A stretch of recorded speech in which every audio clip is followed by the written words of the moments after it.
kita akan melaksanakan segala wasiat dan janji yang adil. Untuk kepentingan kemegahan Lesrayan akan kita curahkan segenap tenaga, celakalah perampas dan penjajah. Kita akan memotong-motong mereka di mulut singa, sebagai pembalasan dendam. Balas dendam yang telah lama berdiam diri dalam kegelapan, beri nikmatlah kepada kami, hai Tuhan.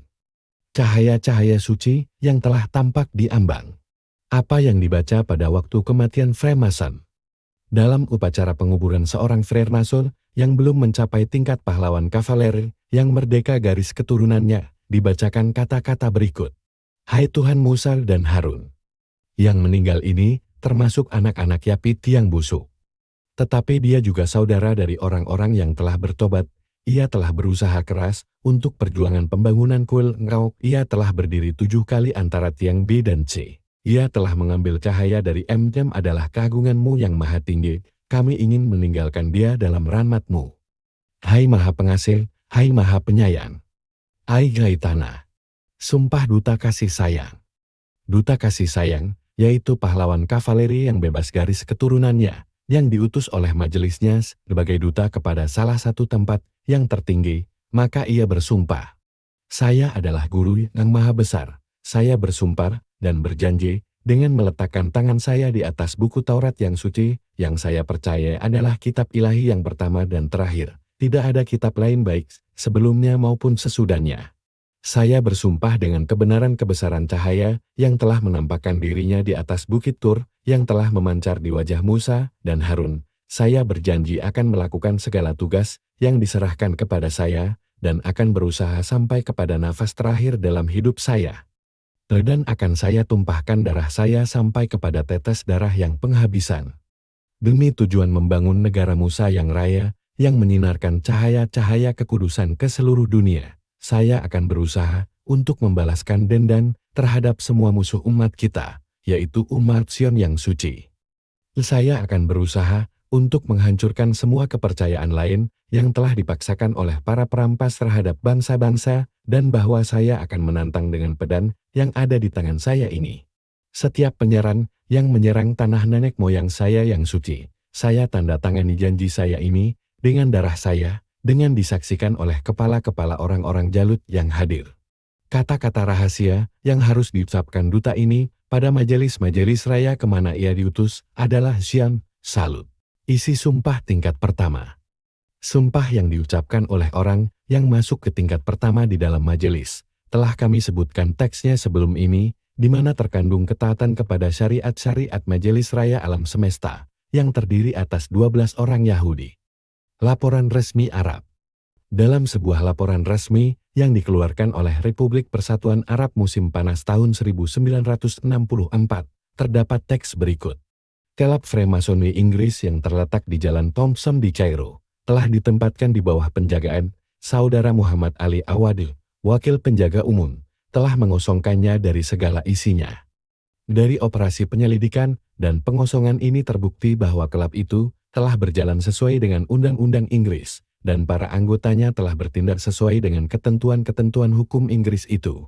Pimpinan kelab itu melarikan semua dokumen dan catatan semenjak tahun 1952 ke London.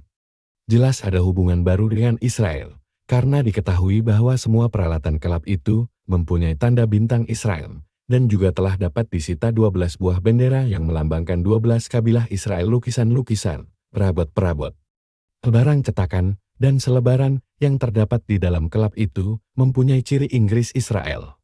Dalam kesempatan ini, kami ingin pula menunjuk kepada apa yang tersebut dalam buku sejarah gerakan Sionisme, di mana terdapat uraian-uraian yang terperinci tentang kaitan antara gerakan Sionisme dan gerakan Freemasonry. Lain juga dengan badan-badan keagamaan Kristen di Inggris dan di negara-negara Eropa lainnya, jauh sebelum adanya deklarasi Balfour. Sebentar lagi kita akan melihat lebih banyak lagi secara terperinci pada waktu kita membicarakan hubungan Freemasonry dan dunia Islam. Pernyataan Freemasonry Yordania. Pernyataan Freemasonry Yordania yang merupakan penutup konferensi Freemasonry Internasional di Yordania, yang telah disiarkan oleh harian-harian di sana tanggal 7 Mei tahun 1964. Dapat kita lihat kalimat-kalimat berikut. Freemasonry Yordania Arab tidak pernah melupakan bahwa Zionisme internasional telah mengeksploitir Freemasonry dalam bentuk yang sejelek-jeleknya yang pernah dikenal umat manusia dengan jalan menipu dan menyesatkan ahli-ahli pikir dan orang-orang yang berpengaruh di dalam badan-badan dan sidang-sidang internasional. Semuanya itu digunakan untuk kepentingan mendirikan negara Israel di tengah-tengah tanah air Arab dengan jalan bersekongkol dengan imperialisme asing untuk menjaga agar bangsa Arab jangan sadar dan jangan bersatu. Kami mencatatkan rasa bangga dan terhormat kami terhadap saudara-saudara yang telah merasakan secara mendalam hakikat hubungan yang terdapat antara Freemasonry dan Zionisme internasional. Freemasonry telah dieksploitir dalam bentuk yang sehebat-hebatnya oleh Yahudi internasional, sehingga ia telah mampu untuk menggunakan pemuka-pemuka Freemasonry di seluruh penjuru dunia untuk kepentingan Zionisme, untuk menghidupkan kembali kebesaran Israel di tanah air Islam yang suci di Palestina. Kami juga, tanpa bermanis-manis mulut, amat kaget sekali memperhatikan bahwa masih ada orang-orang Arab yang masih terus menjadi anggota Freemasonry Arab dan Muslimin untuk majelis-majelis di timur, walaupun mereka itu telah mengetahui kenyataan yang telah kami kemukakan di atas. Masih adakah orang yang berpikir yang mau menjadi main-mainan di tangan musuhnya yang telah menghancurkannya dan menghinakannya, yang telah bercokol di atas dada tanah airnya, kemana ia menusukkan pisaunya yang beracun? Usaha membenarkan sikap Freemasonry Arab dan Islam mereka mungkin berkata, kami ini Freemasonry Arab atau Freemason Islam, kami tidak ada mempunyai hubungan sama sekali dengan Freemasonry di luar negeri. Ini yang mereka jadikan alasan untuk tetap tinggal di dalam kuil. Benarkah begitu keadaannya? Jawaban, apakah mereka ini lupa bahwa mereka itu adalah bagian dari Majelis Raya Alam Semesta yang dipimpin oleh orang-orang Yahudi itu? Apakah mereka tidak pernah bersumpah untuk itu ketika mereka masuk ke tingkat pertama di dalam majelis? Pendapat seorang Freemason besar, Freemasonry adalah alat penjaya dan Zionisme.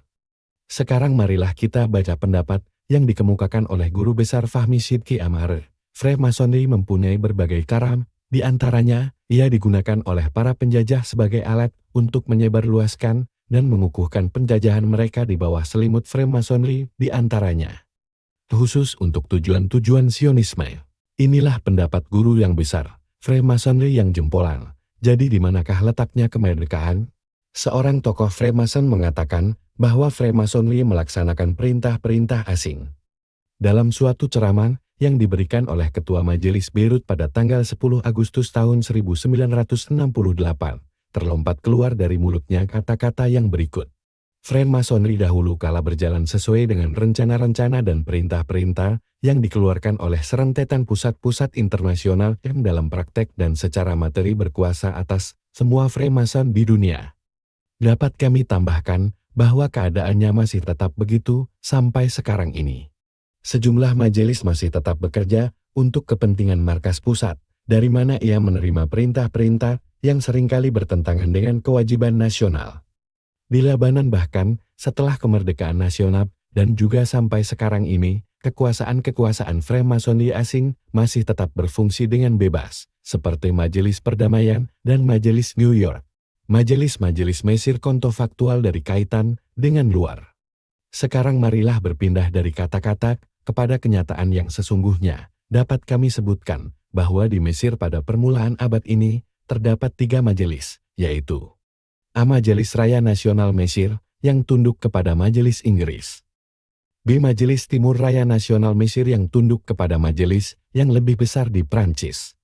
C. Majelis ketiga yang tunduk kepada Majelis Turki. Tetapi majelis yang satu ini telah dibubarkan dalam Perang Dunia I. Di antara kedua majelis yang tersebut pertama terdapat perbedaan pendapat yang amat besar, sampai diadakannya persetujuan tahun 1904 antara Inggris dan Prancis. Setelah diadakannya persetujuan ini, maka para anggota kedua majelis itu kembali bersaudaraan. Jadi saudara dapat membayangkan siapa yang diikuti dan siapa yang jadi pengikut. Apakah saudara-saudara anggota Freemasonry itu telah kembali kepada kesadaran mereka, sehingga mereka dapat mengambil sikap terhadap Freemasonry dalam bentuk yang sesuai dengan apa yang telah diwajibkan agama, hati nurani dan kemurnian batin? Ucapan Tuan Fuad Mahnul. Dalam suatu kampanye yang bertujuan mempertahankan Freemasonry, setelah dibuktikan dengan pasti hubungannya yang erat dengan Zionisme, maka dapat kita baca dalam sebuah buku yang berjudul Freemasonry, sebagai saripati kebudayaan Kanaan. Karangan Fuad Maknul, kata-kata seperti ini. Sionisme internasional adalah salah satu moda yang terbesar yang menyangkut pada Freemasonry. Di tempat lain ia menulis, setelah Kadis atau Kadus, yaitu masakan Ani, maka datanglah Freemasonry merah alam semesta yang terdiri atas pemuka-pemuka Sionisme yang besar-besar, terdiri atas guru-guru yang telah menjadi Yahudi. Mereka ini berusaha untuk menyesatkan seluruh dunia dengan jalan perancuan-perancuan dan perubahan-perubahan yang mereka lakukan dalam sistem-sistem sosial, baik yang bersifat agama maupun yang bersifat pemikiran. Semuanya ini sama sekali tidak ada hubungannya dengan Freemasonry yang asli yang menjauhkan diri dari segala bentuk kekurangan dan malah merupakan manifestasi dari segala nilai yang terbaik. Jadi Freemasonry menurut buku ini terdiri dari dua bagian, satu bagian suci dan murni, bersih nilai-nilainya. Bagian yang kedua telah dinodai oleh Sionisme yang menyesatkan dan destruktif. Alangkah baiknya apabila penulis itu dapat menjelaskan kepada kita, walaupun dalam beberapa kalimat saja, di mana terdapatnya Freemasonry jenis pertama ini, dan di mana saja terdapat para pengikutnya. Kita dapat menjelaskan bahwa Freemasonry yang baik dan bersih seperti itu hanya terdapat dalam hayalan penulis itu saja, dan di ujung penanya saja, tetapi di dalam kenyataan, maka yang bernama Freemasonry itu adalah apa yang telah saya kemukakan di atas. Ia mengumpulkan anggota dari bermacam-macam bangsa demi melayani orang-orang Yahudi, untuk membangun kembali kuil Sulaiman di atas Masjid Al-Aqsa dan untuk membangkitkan kembali kejayaan Israel. Ucapan Yusuf Al-Haq.